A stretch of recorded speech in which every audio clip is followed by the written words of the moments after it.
Whamalo atu mai le amatanga le nei vai aso I Tala Fou mai Ausetalia a Radio Samoa.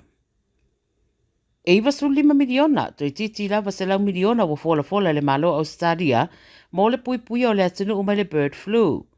E na Ausetalia kontinenta le ia afia lava I le H5N1 strain o le avian influenza, a wa fautua ina mauna ia lau fai whaatoanga ia nofo tāpena pe a te iwa taunu umai le whaamai Ausetalia.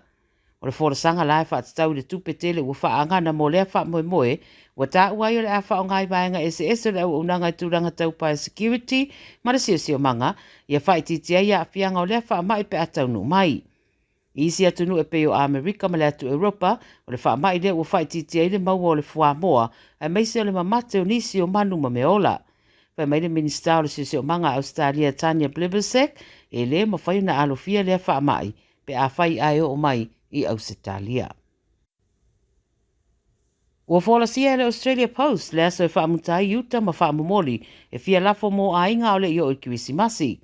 Sa anua le pule sili o le Australia Post o Gary Starr I le 9 News e tā ua le fuafua mamau ma o le a whaatino le mawhai ngatai I le awonanga I a kiliwa media le atunu ui no fuanga ua fuafua iai a o le I o I le Kirisimasi o nei la tau te ilua fo I le tāua I le taunu o ia meli mō ainga o le I o I aso fia.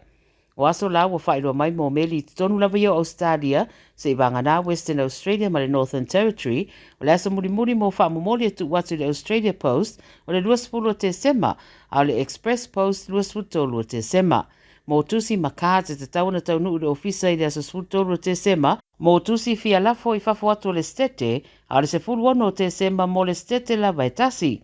Mō meli whawa maloe te tauna taunu umai le whale meli le vau le aso se fulu iwa novema, ma le aso wha o te sema.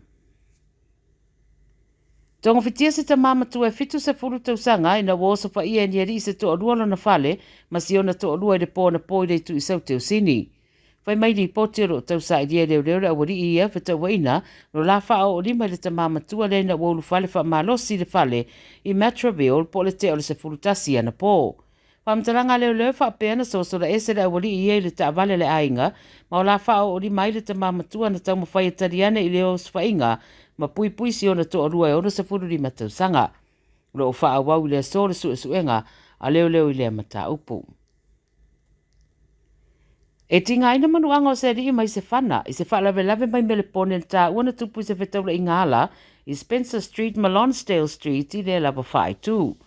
Tupul whalawalawe leile mai o le vai aso talu le isi whalawalawe na ospa I ai foi, se tasi tangata I lunga o Elizabeth Street I le o ngā tonu me le pone.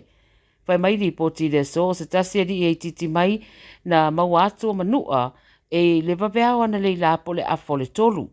Tari tonu o le ua manua e luas furuona tausanga sa ave atu li wharamai mo tong fitinga, ma lo su e leo pe wha maonia I la tau o lo o au fia le mata upule nei e masani uma. O loo whai anei sa ngānuenga tele, wha mamaile no fuanga na lawe veaini loli se lua I le Pacific Highway New South Wales. Whai mai e lua loli iana whetu ai le highway le tu o Central Coast, ma afu ai le poloko le awala I le amatanga o ngānuenga o le nei mai yaso. Po le toe kuata I le fitu le taona nei lana tupo I le whalawalawe I Buckets Way, tāpuni ai ma le ala tele le anga iatu le tu I mātū, ma loo wha ngā solo suenga. E le I wha mautuina le temine ipe iei nisi o a fia, a e tele se vaengo le awala ua o tau tau no le whalawalawe, ma ua lapta iei lau whaita awale ia alo fia lea wha ai tū.